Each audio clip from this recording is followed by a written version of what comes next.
Welcome, everybody, officially to the American Racket Sports Association Pickleball Forum. Today, our topic is the business of pickleball retail. And I like topics like this because this is absolutely not an expertise of mine. And I get to lean on other experts in the industry. And I appreciate every week, or excuse me, every month that Ross Cottrell of Around the Pickle, Above the Pickle. Where are you now? What? Yep, around the pickle, opening Around the August Pickle. 1st. Okay. Congratulations on the new role there. That's exciting. And Giovanni Garcia, our equipment expert, always join us every month. And then we have some highlighted guests that are coming on today. Corey of Premier Racket Sports, and we should have another pro shop owner and manager, operator joining us here in a few minutes to chat a little bit about this. But I would like to say welcome, everybody. We'll jump right in. Anybody else joins us, I'll make sure they can get in. And we'll start with Ross. I want Ross and Giovanni to start with their perspective and their experience, and then we'll get the real information from guys like Corey. So, Ross, if you want to get us started and tell us Yeah, what your sure. experience and your view of pickleball retail as of what is this, May 27th, 2026? Sure. Yeah. So, for those that don't know, I'm the head pro of Around the Pickle. That's a new gig for me. Up until recently, I was the head pro for Pickle and Social in Buford over by the Mall of Georgia. But I've been playing pickleball for 7, 8 years now, and the way that these companies have really started to basically sell their stuff has really changed. The big shift that I've seen is that when I first started playing, it was pretty much all ambassador programs, right? They reached out to Joe Schmo that had a lot of friends at the local park because this pickleball thing wasn't super big yet. And then they said, "Yeah, you buy a bunch of stuff and for cheap, and you can sell it for normal price, right?" But as it's grown, now we starting to see, okay, well, we don't need to go to the individuals anymore because the demand is there, right? You have guys like Corey and Drew, and I mean several others that hop up all in these pickleball hotspots that can now have full-time facilities that are devoted to just selling pickleball. Or like in Corey's case, selling both tennis and pickleball, but pickleball has enough of the market share that it's worth it for them to set up shop and have their own deals with these companies instead of relying on those individual ambassadors. As far as in the actual clubs, I mean, it's similar to like the pro shops of these country clubs, all of our members, right, that will come to our pickleball club, it just makes sense to have the pro shop there, and it's how you would expect. The convenience is nice, being able to throw in discounts, and you get a lot of member sales. However, where we differ from Corey and Drew is, the clubs are pretty much only going to sell to the members, right? People that are not a member of Pickle and Social or Around the Pickle, they're not really walking in strictly to buy a paddle. It's more of a convenience point for our members, kind of in that country club fashion. And so it's really neat to see these places like Corey and Drew open up. That's like, hey, come everybody. We have everything pickleball for you. So I think it's a really cool shift in what we've seen pickleball wise. Yeah, agreed. And Giovanni, what's your perspective from Mm. the consumer side, really? Yeah. Well, I'm Giovanni. I have a channel called Salt and Pepper Pickleball. But from my experience, never having done anything in retail or anything along those lines, is just walking into an indoor facility, seeing like a small corner that has, a handful of like maybe 4 or 5 paddles. Typically, 3 of the 4 are from the same company, and then you have like an extra, just kind of whatever paddle. And then, you have some balls and maybe a small little container of grips and maybe like 1 or 2 shoes on the wall, if there's even that. And, I think it's really cool when you walk into a facility, you do see that. It shows that there's a little bit of pickleball community there and whatnot. But I feel like it's lacking. You know what I mean? Like when I walked in, I saw only like a handful of options and things like that, and I was like, okay, well, are these like the good paddles, or are these, just the paddles that that this facility has contracts with, and they're just pushing them out to everybody? So like, what is that? What more is there out there? And of course, you got a lot of online places and whatnot. But when I found Corey and Drew's spots, like I was thoroughly impressed. Um, and it really opened my eyes to a really cool brick and mortar um, pickleball spot. So yeah, so I did enjoy the indoor in the beginning because it actually has something that's a little convenient, more like a convenience store, and then heading to, like a court, like Corey's premier pickleball place. And man, just seeing it's like it's an aha moment, You're like, oh my God, I didn't know there were so many brands. But from a consumer side, that's pretty much where I'm at.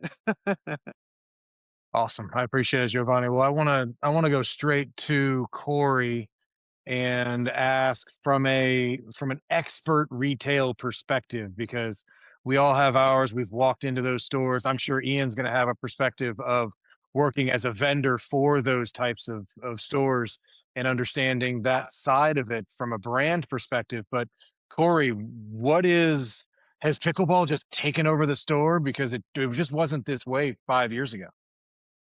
Yeah, Sean, like that's actually a loaded question. Like when I get a Sure. question like that, no, it's not loaded because here's the thing. So I'm gonna give you a reference point. And Ross will know this gentleman. When Robin Martin, the New Southeast region rep for Yola, took over last year, um, Yola's national director of sales is Dave Dorsey, who some people probably on here know, up and coming. Robin was introducing everyone to accounts, and he had this general spiel of, he's going to make sure that pickleball takes over tennis in your shops. If it was a tennis and pickleball shop, and Dave actually stopped in his tracks on the Zoom call, and he's like, Robin, I'm not going to hold you to that in Atlanta. Surprisingly to a lot of people, pickleball, I'll tell you this much, pickleball on a daily basis is probably more foot traffic than tennis in the shop. But here, we are still about 70% tennis, 30% pickleball. And that is, I think actually everybody on this call except you, Sean, has been inside of the shop. And that's not a knock on pickleball at all. We're all on board. We're all fully in on pickleball, but we have the largest selection of pickleball paddles, accessories, bags, everything in the state. And in the Atlanta market, where we all know tennis, there's more tennis players in Atlanta than any city in the world. It's just still 30% good. Let's put it that way in my mind. So pickleball's been great. I mean, I'll give you a little bit of background. Like I've been in the tennis industry for, got to date myself now, 31 years now. And in retail in some capacity the entire way, whether it was working the front desk at the club when I was 16, stringing rackets, moving on, managing my own clubs, to all the way up here, owning my own shop now for the last 4 years. We got into pickleball 3 years ago, full bore, because I noticed there was no place in Atlanta for pickleball players to actually come demo, experience pickleball as a whole. And I was talking to pickleball players, and it was like, oh, we buy online. If we don't like it, we sell it, this, that, or the other. So, and my fiance Ellen and I, who's the owner of the shop, we started playing, and it was one of those cases where, went to the court, was going to do open play to start playing with paddles to help people out. And then I was there 6 times that week, addicted. So pickleball's been a great uptick for us here. And I feel we do it right. We want to provide something for the community that gives everyone a nice selection. I know everyone that spoke before has been in here and noticed a big difference. It's been great for the business. And I'll say this much. I know, like, what, you wanted me to talk more about, how it's affected my business. It's constantly growing. So that's the cool thing about pickleball. It's constantly growing. The one thing about pickleball, though, is pickleball I always refer to it as a toddler when it comes to retail. Pickleball's been around for 60 years, I think now. But it's only been popular in mainstream for 10, 12. One of my good friends out in the Midwest, Jack Oxler, was one of the forefront runners. I've been connected to it, but I hadn't played it. It's got some growing to do and some learning. Ross actually hit the nail on the head. 4 years ago, every brand was using to flood the market. concept. Let's get paddles in people's hands, sell out of cars, move forward, because they needed to get retail space. The only thing I'd correct Ross and what Ross said, it was like, that wasn't the brand's choice. That was the only way to get it into. Because when I talked to other tennis shop owners, the initial vessel for pickleball to come through, no one would bring it in. And to this day, they'll remain nameless. There's a couple shop owners in Atlanta that still tell me pickleball's a fad. And I'm looking around, and if we're exchanging tennis rackets we both need or things like that, I'll get asked like, how many pickleball paddles did I sell this month? And my answer is 280, and then I get the response of 5 from the other end, but they're not giving it an effort. I still did know. There's a big misconception it's a fad. I can tell you right now, it is not a fad.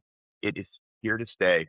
I've been in the industry, like I said, 30 years. Pickleball is bigger on the retail side than squash and racquetball ever were combined. And this has teeth. And it's a great sport. I mean, the biggest thing I would encourage anybody that's interested in getting into pickleball retail, my first philosophy on pickleball, even before I played, with tennis players. We all know tennis players, and I'm a fully certified pro. Tennis, lead tennis. There was a stigma, but to me, I was always on the side of like, what's wrong with it? We live in the most obese country in the world, and this sport has gotten more people out, active, and social than anything we've ever seen because of the ease of the barriers to entry. Let's be honest, and Sean, you're on the tennis side more. Like, how many times as tennis pros, or when we're at conventions and stuff, people asking, what do we need to do to get more people into tennis? Their tennis needs to change a little bit, but I've given tennis lessons to people and seen other people. Not that I'm a bad tennis pro, I'm consider myself a really good one. And you'll have people out there that it's six classes in before they make clean contact with 2 balls in a row. Where a husband and wife or a family and kids can go out and play pickleball, and we're having a rally in 10 minutes. It's not a great rally, but we're succeeding, and that's what people like. But retail that's my background on pickleball. Sorry, I can drift off, guys, but that's the basis. And pickleball is here to stay. There needs to be more retail offerings. I welcome more retail offerings. Actually, Daruv, that's supposed to be on the call, like, I helped him and mentored him a little bit when he was opening his shop in late last year, because we need more pickleball retail. We need correct pickleball retail, because right now, and I'm sure Ross is probably in the tennis, and Giovanni, you've seen it too, a lot of the pickleball retail that pops up are people that have never been involved in retail, and they're looking at the old ambassador format, and they're trying to get people in the door by big discount, direct to consumer. We're selling the latest, greatest paddle, but there's no holistic formation of like, oh, you're a beginner, let's get you in a control-oriented paddle so you can learn the muscle memory, you can develop your strokes, and then we'll move into a little bit more power. And then we'll finally move into pro-level paddles where now that you control your stroke, you can hit with a more powerful paddle. But right now, it's just pickleball retail is like, let me buy 20 paddles, let me put it on the wall, and I'm going to tell everybody that walks in the door, this is the most powerful paddle on the market. Well, when customers walk in here, and Ross, you can probably attest too, like, how many recommendations do people get from their friends about paddles? And they're starting out, and their friend's a 4 or 5 player, and they're like, let's go buy a boomstick, most powerful paddle on the market. It's like, are we trying to play a sport, or are we trying to head on? We need more. We're trying to build it right, and we're trying to move forward and just like, let's create a pathway, let's get players started right and move forward. And I'm going to go back to what I said a second ago. Pickleball is a toddler. Don't get me wrong. There's headache days in retail, but there's also fun days that you see it evolving, you see it growing, and overall, it's a lot of fun. But it is very beneficial for anyone's retail business. Yeah, definitely. And I appreciate that perspective. And before we open it up a bit, Corey, I've got a couple of questions based on what you just shared. One is the non-competitive nature of what you just mentioned in helping Drew with his shop. I think that's a question because as a tennis guy, inherently, we're very competitive. We want to win. So what's mine is mine, yours is yours. Why would I help the other guy? And we're really working from a Go Tennis perspective, but also the ARA and the American Racket Sports Association to be more cooperative and say, you know what, the pro shop in Marietta really doesn't compete with the pro shop in Gwinnett County, because we should help each other. Do we want to do what's best for the sport? I appreciate that you mentioned you were helping Drew, because is that something you view as pro shops helping each other? What do you actually see out there? I actually don't see a whole lot of it in the pickleball world. And quite frankly, I've been in Atlanta for 12 years now. And this is the most, I'll be quite frank, Atlanta is the most market that's kind of the most cutthroat I've been in. I'm more used to where, we're all in this together. Let's be honest, we live in a city of 6 million people. There's enough fish for us all to eat. And we're growing. Helping Daru start his shop was twofold. I like what you asked. I do believe that there's room, and I mean, I found it odd. I'll be honest with you. We opened in January 24, and I can say that we had pickleball the whole time. We had 6 diadem paddles day one. Fabio, one of the high ups at diadem, begged me to bring him in because he's like, "You're going to see something about it." If you'd have told me 4 years ago, I'm setting with 5. I mean, there's thousands of paddles in here, 250 options, and I'm the largest pickleball retailer in the state of Georgia and one of the top 20 in the nation. I would have laughed. So we need more competition. We need more friendly competition. I don't even think it's competition. We sponsor tournaments together. We work together. Um, but we need to work together. I mean, tennis, we need more of it overall too. But overall, like, we need good options for players. That's how we're going to cultivate the sport. I always look back. I look at some of the stuff that I hear from other shops, and not just here in Atlanta. I'm not going to like nitpick, but we've all heard weird stuff where people get too competitive. It's like, at the end of the day, I didn't come from pickleball. I don't know. Maybe Ross, maybe you came from pickleball. I don't think you played tennis before, but I'll speak from the tennis side. I have a tennis shop, and I want to take care of my customers and everyone around me, and I want to give back to the sport because I got a lot from the sport. I think there is a necessity to give, not a necessity. It's part of the game, paying it forward, giving it back. And quite frankly, too, with Drew, as I'm aging up in years, there was people that helped me when I was, and I enjoy passing it along, and hopefully, somebody will be successful and mention me as one of the reasons that they were helped be successful. I mean, we've got to work together. There's no reason. I mean, as we speak right now in the city of Atlanta, counting the major online retailers here, there are 4 pickleball shops. There's 6 million plus in the metro area. We're good. So we need more. So. And I appreciate that perspective as well, because you just, like you said, I like that you could compare it to others and not just saying Atlanta is the same as everywhere else and it's always cutthroat. It's interesting that Atlanta is different. And you're right, this with the 6 million people here come in my estimation, between 1,000 and 1,200 racket sports professionals. And that's growing now that we have coaches like Ross who don't come out of tennis. They're not converts. Ross is pure pickleball. And I love that. And when Ross has somebody come in, and we've talked about this before about fixing a handle or a regrip or whatever it is that what you were talking about when you mentioned the holistic care? Because it's one thing to just say, yeah, here's a paddle. And even if you go as personal as, okay, you're a beginner, you want this one or that one, or you're a big person or a little person, you're talking about a full on, we can string your racket for you, we can regrip your racket. We want to take care of you as a customer. Maybe it's also because you're a tennis pro by trade and you've been trained in those ways, but I've walked into shops before where there's a high school kid and they're not able to give me that kind of advice. And I remember 20 years ago in the pro shop where I was working, they forced a tennis pro to be in there at all times because we needed that professional service. Is that what you meant by holistic? You want to take care of the Yeah, entire customer. yeah, that's part of it. I mean, yeah, you hit the nail on the head. Like, and again, you're the one in the group here that hasn't been in here, and like I think everyone's been here. Like we're 20 years and we're back in time. Like, um, you come to Premier Racket Sports, yeah, grips, edge guard tape for pickleball. We do customization. I made a point mostly for pickleball, to buy the highest end head RDC machine. So we can customize the first machine that does pickleball and tennis on the same machine. Um, it's the educating of the player, because right now, let's be honest, we go to a high end tennis shop, which I consider ourselves that. You're going to get a lot of good tennis knowledge. Pickleball doesn't have that so much, and players are right now going to online. I can't tell you how many times a week I talk to someone that's found this person on YouTube, and YouTube's that's a black hole of information, and everyone's referring to, this is the best paddle, this is the best way to do it, put lead tape in these positions and you're going to get this.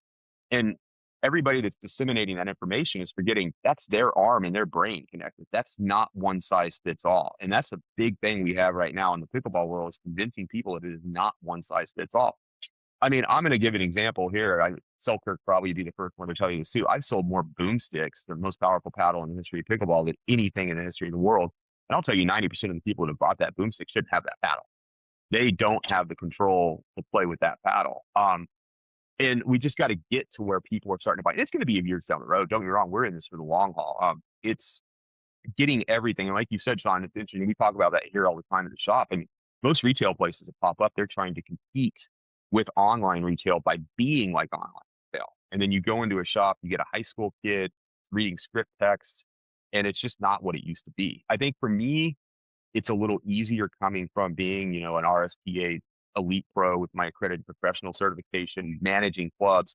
I've seen both sides of the ballpark, and having not the high experience in the tech on tennis, there was a little bit of foreign language translation to come over to pickleball, but it's not completely different. So that's the holistic approach. It's just giving people all the information and all the services, and you don't find that even. It's sad to say, even in the tennis world now, you don't find that often. So Yeah. And when I talk to guys like Craig Brotman and those that specialize in equipment personalization, there's so little information out there of people realizing that when you buy the racket that Roger Federer plays with, you are not buying, number one, you're not buying the racket that Roger Federer plays with. It's not the same. And it is a generic racket across the board. And you should buy it and get professional advice before you buy it. Grip size, weight it, string it, all those things. And that's where the retail matters. And when we first opened up pickleball and it became, I would say, actually popular, maybe post COVID, to where everybody needed a pickleball paddle, people were just buying the most popular. Oh, I want the boomstick. Why? Because it's got the best name and everybody's talking about it. Giovanni spoke recently about that's what you see. You see the most popular thing, but we all know most of those people, like you said, Corey, really shouldn't be in that paddle and yeah, probably didn't get good advice. no, and that's the key. That's the key. That's the key, right? Like I've actually referenced one time I was in a conversation with a player, and one of the lower brands, and I say lower brands, I'll say some stuff sometimes about pickleball brands. It might sound negative, but it's really not. There are a lot of brands. I think last time I checked, there's 1,900 registered brands, and people are trying to get, and that's hurting pickleball too. That's a whole nother subject. I mean, we Yeah. could have a forum if you ever want to have me on for 3 hours about what pickleball needs, but you know, I everyone in pickleball right now is looking for power because they want the equipment to make them better. And Ross, this might be something for a future episode or something. Is like I see pickleball players taking lessons to learn how to play the game and get into it, but I don't see more advanced players taking lessons as much as tennis players do to hone their skills. Everyone's looking. We've got a customer listed every time. Like Selkirk's releasing a new paddle next week. I could be within I would win some money in Vegas telling you the order of people. I might hit a trifecta of who's going to walk in the door to buy that paddle because they read the marketing. And it's interesting because, you know, we've all played, most of us here have played tennis. If someone would have walked up to me when I was playing college tennis and said, here's this racket, it's got so much more power, this and this is going to make you better, I'd have been like, get that the F away from me. You know, that's not my equipment. But you say that to most pickleball players and they're going to be like, how much, like they're digging in their pocket. Take my money. Yeah. And that will change. And it's not that they're bad people or they're not. It's just we need knowledge on the street and we need good knowledge. You know, we had a tennis player when I walked in here. I came in a little later today. I had to walk in here and a tennis player, 3-0 girl. She's been playing for a month and a half and she's using Chat GPT and she's walking out of here with a Yonex Percept and Head Prestige because that's what Chat GPT is telling her is going to the best rackets. And it's like, you should not have those. I can't even hit with that. Mm-hmm. But pickleball is worse than that. That's my comparison. Pickleball is just, you know, there's a lot of bad information out there. And we got to remember and getting through people's heads with the holistic approach is not one size fits all. Yeah, I'm going to crop that part out because that was that was really good. I appreciate that, Corey. And I want to No, you're open good. it up. I want to open it up a bit and see if Mick is there because Mick has spent some time. He's been in a pro shop or two in his life selling pickleballs specifically. And I'm gonna switch back out to our gallery view here. But Mick, if you're there and can unmute, I'd love to hear some of your experience in the pro shop world. All right. Hey, thanks, guys. Appreciate your time. Yeah, it's a whole different ball game, kind of. I know Corey and Drew; they've been great as far as putting our brand, the Swell Pickleballs, in their shops, and a lot of people forget that, hey, buy local. I know with Corey and Drew, like online is kind of an issue as far as people buying paddles on Amazon. It's like, why don't you not tell me about it? Come into your local shop, talk to somebody about the paddle, and buy local. So that's kind of our deal is, trying to bring the community together, talk to everybody, and especially, I mean, walking into Corey's store, I mean, this thing is like the Taj Mahal. I mean, it's unbelievable. And well, one question I had for Corey is, how many different paddle brands do you have in your store? It's the evolution so fast. If I had to give you an exact, about 30. Well, and then how many new releases do they do each year? That's actually stabilizing. For a while, the brands were just chucking a paddle out the second they saw demand for a paddle. I mean, there were time periods that some of the paddle brands were chucking 6, 7 releases a year. Now we're down to 1 or 2. The brands that are succeeding are operating like tennis brands, where you get 1 release a year. Maybe like maybe a big spring and then maybe 1 paddle introduced in the fall. But that has slowed down a lot. Well, yeah, because I was going to say, how do you evaluate? Okay, this is a new paddle. I mean, where are you going to put them versus what are you going to take out? That's a key. And when you ask me how many brands we have, when I say we have 30, I think it's actually 28 exactly. That's too many. There's been a lot of the thing is here too, like I'm speaking as the expert on this because in this market, I'm the oldest running pickleball retailer, but there's still trial and error involved. So we have some rules of thumb. At this point, we're not bringing in paddle companies that at least don't do their own R&D. I'm not gonna take in some of these companies that are mostly direct to consumer, and just buying paddles from a third-party factory where we've got different logos on them, different cosmetics, but it's the same paddle in 50 different brands. So, got to be reputable, got to do your own R&D, and got to have some product support. We're betting every day. Like, so we get to ask all the questions. Giovanni's asking questions about brands that when I call them and they can't come up with numbers of, what their state sales tax ID is and, you know, how much their warranty return replacement ratios are and things like that, we're not bringing them in. Uh, I see there's a new release right behind you. There's a special edition of the Yola Pops from they're pretty cool actually. So they're fun. We get some fun stuff like that. I think those are limited to, I think it's 24 shops nationwide. So we've got those in here. They're really cool. So you just got to like that paddle. We'll get people to come in here just buy them because of the design, but I'd rather you actually play with the paddle and want the cool cosmetic. Well, thanks, Mick. I appreciate that. And we do have Drew, and I'm going to ask him to unmute himself if he can do that, because you and I haven't met Drew, but your name's come up a few times, and I want to make sure you get a chance. We've heard from Corey, we've heard from a few others here, but we want to hear about your retail operation. What does it look like? Tell us how did you get into it? Is it only pickleball? We all know Corey. We've known him long enough to know it was tennis first and primary, but what's your retail experience look like? Yeah, absolutely. It's nice to meet you, Sean. Thank you so much for having me. Hey, everyone. My name is Drew, and I am the owner of Paddle Mania. We're a brick and mortar shop in Peachtree Corners, specializing in pickleball. We do have some padel stuff, but primarily it is pickleball. We opened our shop 6 months ago. Gosh, yeah, 6 months ago now. Time flies. And yeah, we are just focused on pickleball related equipments, shoes, coaching, and provide the best experience in our area. What area specifically? Where are you? We're in Peachtree Corners. We're like 3 minutes away from Lifetime Peachtree Corners, so where Atlanta PPA happens. So it's very close. Okay. Gotcha. And we've been, just to catch you up a little bit, we've talked, my big questions for Corey based on what he was sharing were about the non-competitive nature. He spoke of sharing with you and some of his experience with you as you were getting started, and the two of you were in communication, and that seemed very cooperative to me, and I really appreciate that, because from a tennis perspective, we're all very competitive. And what I like to see is the fact that we're working together, especially from a pro shop area.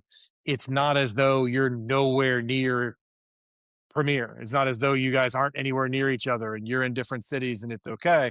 You're willing, even Corey was saying, we need more pickleball retail. We need more people looking to create that great customer experience. And we also talked about the holistic version of what he does, where he actually helps people get into the right paddle and the right equipment. Does your shop do all those things? Are you just selling stuff, or do you actually have that kind of system that allows people to come in and get what they really need? Yeah, absolutely. We do. I guess backtrack first. Yeah, Corey and I pretty much talk every other day. We're really good friends. You know, he was assisting in our shop to get it set up and everything, from building it up a little bit to providing equipment. And yeah, I honestly, we don't see Premiere as a competitor. We're sort of like, more friends. We share knowledge. We share like what's going on in the market. Um, and if the customer goes to one of our shops, like, we're happy as long as they're supporting us small business, supporting local, buying it in person. That's how we operate over here. In return, it's not just like, hey, we're just taking the money and then walking away. We actually give back to the community. We both of our shops sponsor local players. We also sponsor local tournaments. We do charity events. There's, every week we have someone coming to our shops and just, asking for some assistance, and we do. Whether it's giving, cash value, some gift cards, some balls. Both of our shops does it. So we give back to the community. Um, in terms of, yeah, our shop, we also have a demo program. So we have over 100 demos, between 20 brands. So people have questions regarding, like, hey, what kind of paddle they want. So we do give like a consultation to them. It's like, hey, this is probably the best paddle for you. You can try it before you buy it. We have a demo program set up. And if you feel like, hey, within a couple days, this is not the paddle, then come back and you can swap it out. So at least you get to try multiple paddles, multiple brands, different type of paddles as well. And our goal is also is very similar to Premiere as well. Like, we try to provide like the best customer service, or like the Chick-fil-A service in our industry. And that's how, it's going, it's successful for both of us. And in terms of products, like yesterday or 2 days ago, it's a perfect example. We posted about a limited edition Pro 5 that got released. And, both of us shared it. Like, hey, it's only two locations. You can buy it. It's from our shop or Premier Racket Sports. So, shop local. You can buy it in person. You can check it out, feel the paddle, and then buy it in person. So we're like friends. It's in Yeah, as Corey mentioned, like, yeah, there is a need. At the same time, it's like, some people start it, but then, like, they don't do well with it because they're either, like, they have limited brands or customer service, or they're just like not focused on that aspect. So we try to, like, do some partnerships with facilities to make sure, like, hey, we can replace that, and then we can basically provide that customer experience that a customer needs. That a lot. And I appreciate you guys sharing, because we don't see enough of this. And it's one of the reasons that the ARA, the American Racket Sports Association, we want to bring this in and say, okay, let's talk about what the retail world is like. I've got a question I want to ask both of you, and it's a little bit obvious to me, but I'm not just being funny about it as well. But I'll start with Drew, and I'll say, would you suggest to someone else to get into this business? Meaning, you enjoy it so much and it pays your bills and you can make a lot of money, it's a lot of fun, or is it really difficult? There are other businesses I know that I would say, like, as an example, court reservation and club management software. Right now, people call me up all the time and say, I've got a great new idea, and I tell them, no, do not get into this space, it's saturated, don't get into that business right now. Is this a business that you would say, hey, this is a great place to be right now? I would say yes and no. The only like One of the reasons why I started it, because I had an existing network of customers and I was a former Yola rep. So I already built a clientele of customers. And it's still, like, it's been 6 months. I'm still not profitable. And I don't expect it to be profitable until like another year, a year and a half. But because of the existing network of customers that I had, I was able to at least I'm still surviving. If someone wants to start from scratch, it's very difficult. E even, like, if you wanted to just, like, open a random shop, even if it's, like, let's say 10 minutes away from me, it's gonna be still difficult because they don't have the knowledge, they don't have the, connections. Some accounts can't even be opened because it's close proximity. They don't want, one customer going from another shop. Um, and the level of inventory that you have to buy and hold onto it, might not look more financial to someone, where it's like for me, it's fine because I know with my network of customers that they will come back and buy the product. Um, Same thing goes with like shoes. Shoes is even worse, like, because every shoe has a different color, different size, a different model.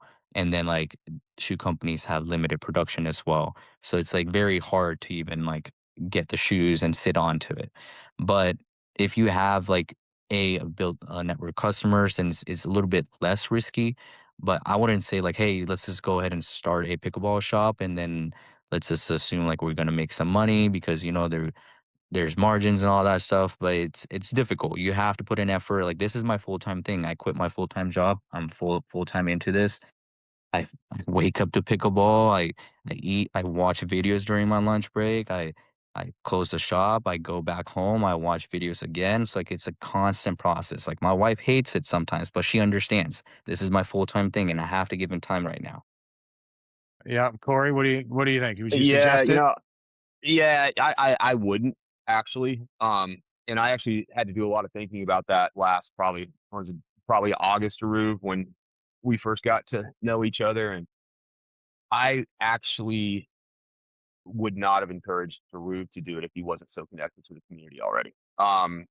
It's just too right. I think my answer might change in 5 years, but what's going on right now is like we're the building blocks of it's commonly referred to. Pickleball was born in the online world. Um, Pickleball was born in the online world and born with ambassadors. So we're still like the front runners trying to change people's mentality. I mean, we still all the time have people come in and ask us questions and this and that. 3 days ago, a person came in with a paddle bought it, one of the online retailers, and wanted us to add why it's not good for them, this and that. And it's still born. We got to change people's buying habits to support local, like Mick was talking about. It's just not. It's still growing, and you know, Jeruv's working with some clubs. We're a pro shop at the Marcus Jewish Community Center here in Atlanta. But even then, like we've tried to like help other clubs with pro shops, and everyone wants to go you say it's Pickleball Central because they'll write a check up front, don't have to think about anything.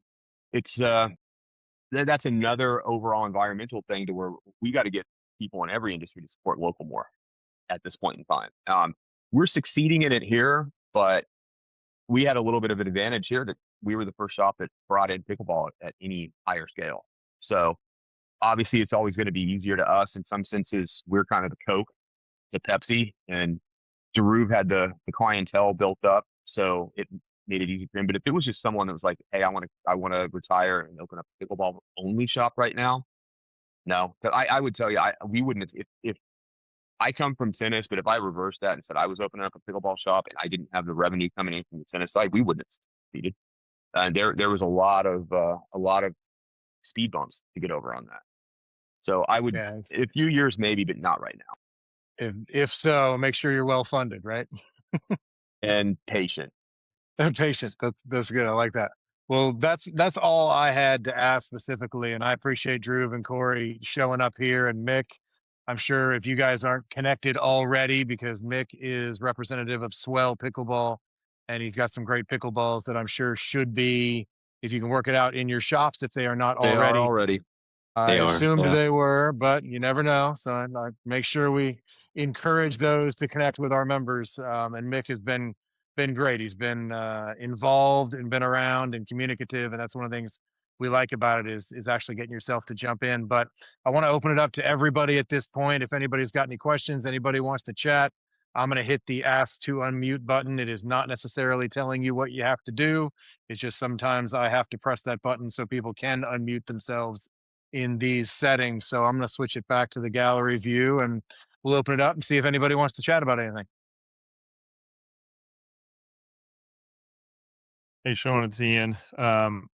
It's been interesting to listen to these pickleball retailers because I've worked with retailers for a very long time. For those of you who don't know me, I was the national sales director of Wilson Sporting Goods for about 10, 15 years. Then I moved on to Fila, and I was the national sales director of Fila, and now I'm working with the owners of Boast to bring Boast back into the limelight of racket sports. Um, and I wanted to listen in because Boast is, we're making a decision on what sports we go after. Obviously, tennis is the natural, and padel is something that we've started to venture into, and is pickleball a space that we'd like to go into with apparel. And you know, I'm I know, just to back up a couple of things that I listened to. One is the Roger Federer comment about the pro staff. I'll just give you a little bit of inside information. There is no way Wilson would pump out a pro staff over 12 ounces unless Roger used that weight, because you don't sell many rackets. Although when they did come out with the all black pro staff, it did outsell every other pro staff. So that was just a little bit of information there where people got what you guys were talking about, putting the wrong racket in their hands just because of the look of the racket. They wanted to use Roger's racket, even though it was 12 ounces. It was a bit of a dumb situation. But anyway, moving on from there, pickle apparel, which is the game I'm in right now. Apparel has been tough in pickleball. Fearless was the sponsor of the number one and probably one of 2 or 3 women that people actually know play the game of pickleball with Annalie Waters. And how much apparel did we sell because Annalie Waters wore Feeler apparel? Not much. Okay, it didn't transfer into sales with apparel. Pickleball players want to spend. This is just my opinion. Pickleball players want to spend 200 plus on a racket, a padel. They want to spend more than they spend on tennis balls that they're going to spend on pickleballs. So they're prepared to spend that. They're prepared to, I would say 60% of them are prepared to buy a decent pair of pickleball shoes. The other 40% paying running shoes still. But you guys are doing a really good job educating them on the correct footwear to wear. I think where the miss is in apparel. I don't think there's a driving force for pickleball players unless they belong to country clubs to wear premium apparel. And that, it could be an opportunity for some companies that maybe companies will walk away from it and not even try and get into it. But it's been really interesting to talking to you guys. I get the opportunity to work with pretty much every account across the country to a certain extent. I work with the monsters of TW and Tennis Express and Midwest, but I like to work with those what I call grassroots accounts because I think they're very close to the consumer. I would say 5 or 6 years ago, pickleball sales, and I'm thinking of one account in the West, not Tennis Warehouse, but one account in the West that has multiple locations. He said to me, he goes, pickleball is now 45% of my business, 45% of my business. And that was a standalone, multiple locations tennis shop. That's curbed back. That was that initial push 6 years ago when a lot of people were starting to play pickleball. That's now down to about 30% of his business, but that's still healthy. That's still a very healthy number for a guy who is known as the tennis guy in a few states in the West. I think tennis is always going to be the king. It will because of the after service, the continuous service, the stringing, the gripping, et cetera, et cetera. But I do think that pickleball, for quite I worked at Wilson and they were very reluctant to get into pickleball, but I think they realized it's here to stay. It's not going away. And so those retailers who do it right and understand the community, it's a little bit like running. If you can get into the community of running and you can have your community engagement with running, you're a very successful running shop. And I think it's going to be the same thing with pickleball. If you get engaged with the pickleball community, they're going to come to you. They're not going to run to online. They want loyalty.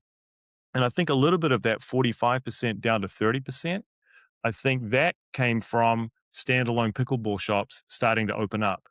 And people wanted to walk into a standalone pickleball shop rather than a tennis shop that carried pickleball as well. And so there's that dynamic as well that allows a true pickleball shop to have that niche of the market. So yeah, hats off to you guys. I know some of you and I've been into your shops and you guys do a great job. I just wanted to listen in and basically confirm my thoughts that apparel is going to be a tough play in pickleball. And we have to be very specific about maybe the apparel we do bring into pickleball for those players. But thanks for the invite. I enjoyed listening in. Of course, and I want to jump to Corey on that one. You do a lot in your parking lot, Yeah. and there's so much on Instagram and making it community, as opposed to just kind of poking your head out and wondering if anybody's coming in because you put yourself next to a Mexican restaurant. Yeah, no, I think you have to. It kind of goes back, Sean. It kind of goes back to what we were talking about earlier, like giving back to the sports and things, and like, uh, I tell people on a daily basis probably that I'm blessed. I get to come to work in a tennis shop. My fiance and my dog. You might have seen the dog walk by several times, but it's about having fun and doing different stuff. I mean, you can't do the same stuff, and I think actually, Ian, I'm assuming you're talking about Adam out at game set match. We aren't going to 7 ago. mention names, but that I know him well. be it. Yeah, I know him well. And he's a very different business. The thing about I bring that up because after you just brought it up, Adam has a very different business model than most retail shops. Adam does some crazy stuff to get people in the doors. And I just think you got to be different. I referenced earlier, like a lot of shops that are opening up now in tennis and pickleball, they're trying to be TW. They're trying to be Tennis Express. And people, I mean, if people want to go to TW or Tennis Express, they can do it online.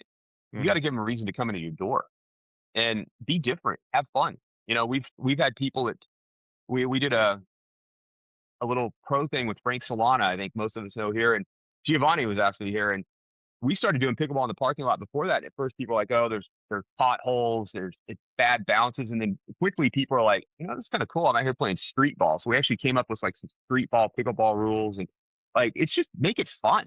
I mean, it's what we're doing. Like a lot of times people forget we're playing a recreation. Like this is supposed to be fun in every facet, right? I had a guy tell me years ago, one of the reps, it's like, I've learned there's no tennis emergent. Just have fun with it. Like, let's do different stuff. We'll do stuff in the parking lot. We're getting ready to do one on the 13th, kind of a spring kickoff for tennis, and we'll put some pickleball in there, and we'll get the tennis players out there playing some pickleball games. It's fun. We gotta, in the social media aspect, you gotta build a connection, because otherwise, what are you? You're right, Sean. Otherwise, you're just the place down by the Mexican restaurant. And I don't want to pick on the your serve by us, but it just kind of. I didn't even know it's by a Mexican restaurant. No, that's just me and my experience there, and I don't want to go back, in my opinion, just because of how that experience was. And like you said, being unique and trying to figure out, all right, well, do you bring in boast and do you do something interesting and try to figure out how to put the apparel together with the shoes and the paddles from a sales perspective. And I like the idea of street rules pickleball, because tennis is so entrenched in tradition, and tennis being mostly at country clubs are entrenched in tradition. It's not going to change. Now, it's going to win because it's tennis, but it's not going to be in the streets. It's not going to be the same as pickleball. It doesn't have that drive where people have never played before, and you can just kind of show up and whack the ball around and have a great time, even if you are next to the Mexican restaurant and the people have had a bunch of margaritas and coming over. Nobody does that from a tennis perspective. So pickleball in the parking lot, I think, is great. Hey, Sean, real quick, I'm going to add something to that right there. And that's like, I mean, honestly, probably like, if you ever want to have me back, we could probably have a nice roundtable of what tennis needs to do to change, since I've got the perspective of both worlds at this point in time. But, I read an article. I'm going to tell you this tennis from the tennis side, and why people always ask, why is pickleball getting bigger than tennis? And I assure you, within the 5 years, there's going to be more pickleball players in the United States than tennis players. There just is. That's just the way we're going. And there's nothing wrong with that. I read an article in Esquire magazine on a flight 15 years ago. It was an interview with Oscar De La Hoya, and they were asking him why everyone was moving over from boxing to MMA as fans. Why was the UFC beating boxing all of a sudden? And he had just a straight to the point answer that, MMA is what boxing used to be. Every fight ended with a big man on his back. And boxing got so different, money came involved, and the traditions came in. It became boring to a lot of people. That's what's going on right now with pickleball and tennis. When's the last time tennis changed? Could Do you think I could get people to show up and play tennis in my parking lot? Absolutely not. But pickleball, people go to the court. I have people all the time ask me. I've probably played tennis 4 times the last 2 years, just hitting balls. Played pickleball 250 times probably, because I can get off work, I can go to a park, I can go to a club, and I can get an open play. 30 years ago, we probably all remember, you could go down to the tennis courts at a club, a park, and you could just haul nets, put your racket on the thing. But we've forgotten about that. But that's where pickleball's succeeding, because it's got the community aspect to it, because it's what tennis used to be. Now you better show up with the right equipment. You better look good, and you have to schedule tennis, everything else. So I just wanted to insert that, because people ask why pickleball is succeeding. Pickleball is succeeding because it's active and community based. Tennis was 30 years ago in the United States. I oftentimes in the tennis world in Atlanta, it's like blown my mind. How many times as a coach, if you're coaching someone, Sean, like, I'll work on this in the off season. You're working with a serve, and then you realize there's no off season. What are you going to do this between Thanksgiving and Christmas? I don't think you are. But Well, pickleball has those that is advantages. great. That makes me think of Matt Grayson, was the former director at Ansley. His answer was, one of his King of Tennis answers was about creating an actual off season in Atlanta, like a forced Yep. time when people weren't allowed to play league matches, so the coach could actually fix something. Because everybody says, well, yeah, I want to fix it, but I got a match this week. Yeah, I got a match Thursday. Are you getting paid? Like, is there money involved? Yeah. Like, what do you mean you can't fix something? Like, Yeah. is it really that important? Yeah, or we want more social tennis. We want more events, more social tennis. And it's like, oh, but you schedule it. There's a US. We just did a city tennis open, and like huge event, 500 plus people, and people were responding to us like, oh, you scheduled it during Alta playoffs, state USTAs that week. And it's like, hey guys, if you want us to pick a weekend where there's no other tennis going on, how about Christmas Day? Yeah, it's busy. Sorry, get used to it. Yeah. But pickleball Agreed. is not that way. Yeah, and maybe next time we'll have to have a padel conversation as well, and kind of find out where that's coming, because that seems to be knocking on the door. Nowhere near the numbers, and the infrastructure isn't there yet, but be interesting to have that conversation. And we're coming up at the end of time, so I thought I'd ask one last time if anybody's got anything to add, or if we just call it a day. But I appreciate everybody being here. I'll leave it out for one more comment if anybody's got something. I will say one thing. I think tennis, the day this happens, tennis will be in trouble. And I don't think it's there yet. But when a family flies halfway around the world to watch a pickleball match, a certain tournament, then I think tennis is in trouble. But pickleball doesn't have that attraction yet. But there are families who will fly halfway around the world to go watch the French Open, to watch Wimbledon, to watch, Stuttgart, whatever. Pickleball's not there yet, but it could. If they build the personalities of the players, it could happen. Yeah, and we combine that with what you were saying earlier, that there will be eventually more pickleball players. The question is, does that translate to pickleball watchers? Meaning, Mhm. I personally have certain things I will watch on television and certain things I won't. That's me personally. That's different from most people. I learned recently from John Hanna that Tennis Channel exists because of women's tennis. That's what most people watch on the Tennis Channel. That amazes me, because that's not my experience.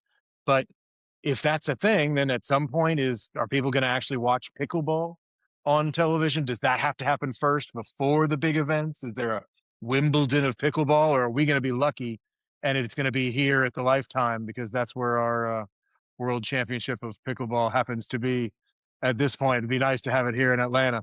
We can all be part of that. But I appreciate everybody making time today, and I think this worked out really well. I love it when we get a chance to talk about some things, get some expert opinions. Thank you, Corey, Drew, for making time to be here. And as always, Ross and Giovanni. Ian, nice to meet you. And Mick, thank you for sharing. And we will do it again sometime, but we will all be in touch. I'll send an email saying thank you with a link to the replay, because we're recording this, of course. And if you have not gotten involved directly with the American Racket Sports Association, please get together with me after this and let's talk about how we can help your pro shop or your brand. I think we're close to figuring something out, Ian. I think Andrew has mentioned some things as to whether or not we need to talk. I know Mick's already involved, but thank you everybody for making your time to be here today, and we will follow up again soon. Thanks everybody.